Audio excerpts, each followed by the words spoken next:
Mistakes were made. This is an unhaul in which I'll be getting rid of books that I hate / didn't like.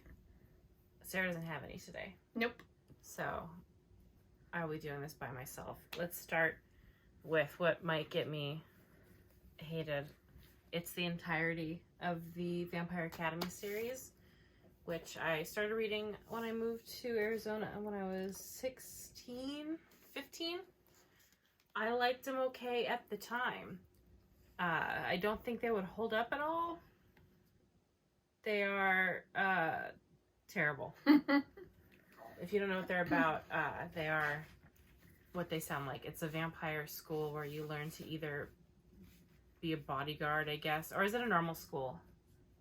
No, it's a vampire school. No, I mean a normal, like, do they take normal classes? I don't know. Did you just reread it? No. They don't. I know that Lissa has like a special class where she learns to use her powers. Yeah, and then the main character Rose is supposed to be her bodyguard, where she trains to one day die for her. I don't know if they have math class is the point. Okay. Next, I'm getting rid of my movie tie-ins and visual companions for The Hobbit specifically, because I hate those movies. And I love Lord of the Rings. I'm a huge Lord of the Rings fan. But The Hobbit sucked. It really did. I have the Unexpected Journey one. I have the Desolation of Smaug, the dragon, who's the only cool part. And I have visual companions of Smaug and the Unexpected Journey. I never even saw the last movie because I hated it.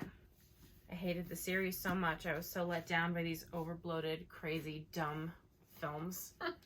And then this one, I just have an extra copy of. It's the visual companion for The Last Jedi, and I don't need 2 of them, and I am so limited on space, so I don't know what else to do with it. So, there's nothing wrong with that one. Next, also, I got a hardcover of City of Owls, Volume 2 of the Batman New 52. I love this book a lot. Actually, it leads into Night of Owls, which is a crossover where the whole Bat family is fighting Talons.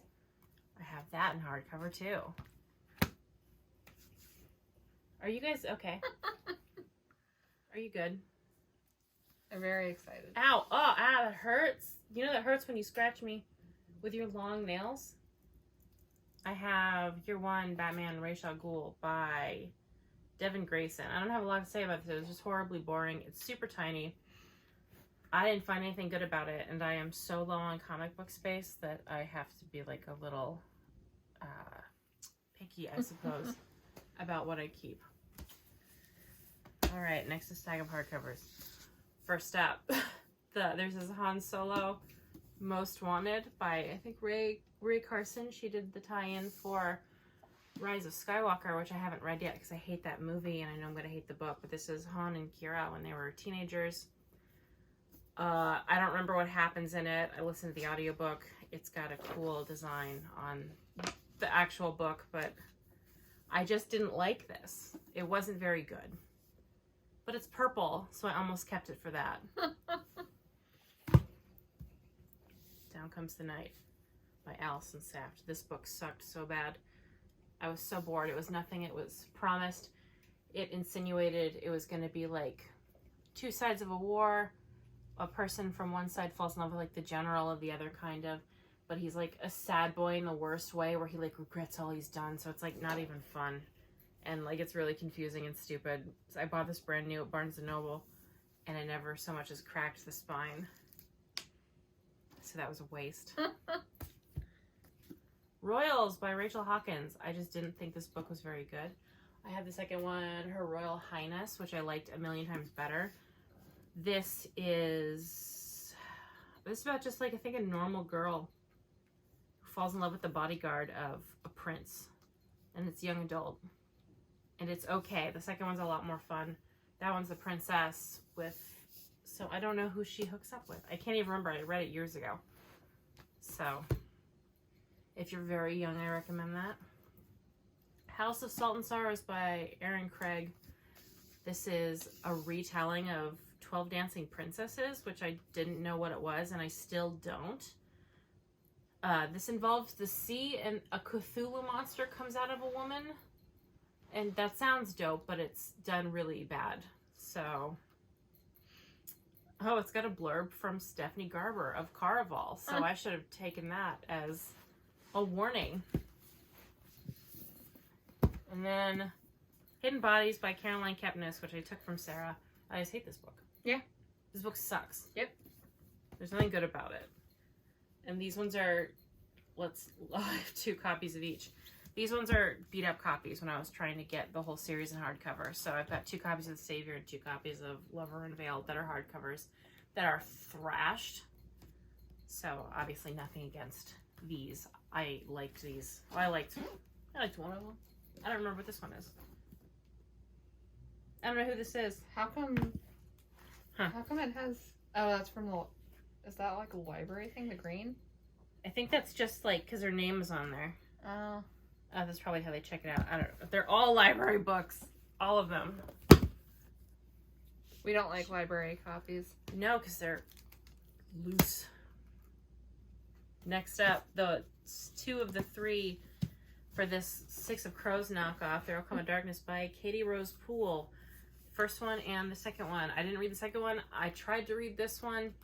I got through most of it. It was a knockoff in the worst ways. There's nothing fun about it. It was just very try hard. Don't recommend. Maybe this one's awesome. I'll never know. This Wind of Your Deception. I think I read like 2 pages of this. And it's young adult, so I'm not even going to try more. I don't really like Kirsten White. I feel like she's always had pretty good ideas, but... What? No, I was just going to fill it off for you. She's always had pretty good ideas, but I don't think her execution is very good. And that goes for every single thing she has ever written.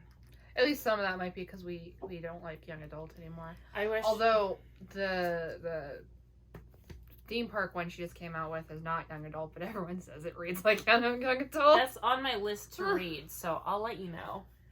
We have Preacher by Garth Ennis. I hate him. He's so vile and vulgar, and like normally I'm pretty down with that kind of thing. I'm no prude, but I hated this so much. It was so just like, what's the grossest, weirdest stuff I can do? And that includes the graphic on-page rape of a chicken for 2 entire pages, like 2 full pages.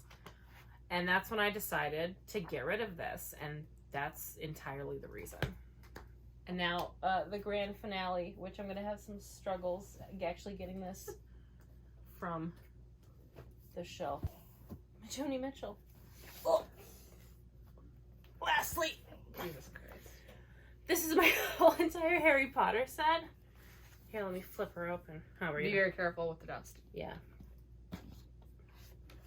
My entire Harry Potter. I don't know if that's going to pick up. It will. Yeah. Yeah, I don't know if I have to explain this, but I will.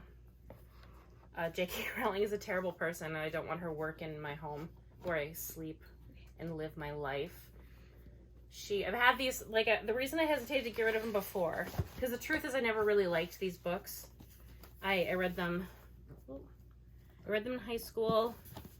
They were okay. I was a fan of the movies. I never really liked them, but I kept them because these were a gift when I was, for my 14th birthday. So I was like, oh, I'll keep them. I'll just have these. And then J.K. Rowling started on her garbage. And I was just like, okay. And she kept going. And she kept getting worse. Mm-hmm. And then yesterday, the day before yesterday, she just was on another kick. And it's just getting worse and worse and worse. And she's so awful that I just don't want anything Harry Potter around me. Even these books that I was never going to read again, I just want to get rid of them. So, thank you. She just knocked over all their food. But yeah, that's what I'm getting rid of. I don't know how many books this is. I'll count. It'll probably be in the title or something. But yeah, so goodbye to what is mostly garbage. Good riddance. Well, we hope you enjoyed this video. If you did, like, comment, and subscribe. Yeah. And we'll see you in the next one. We'll talk about better books. Goodbye. Bye.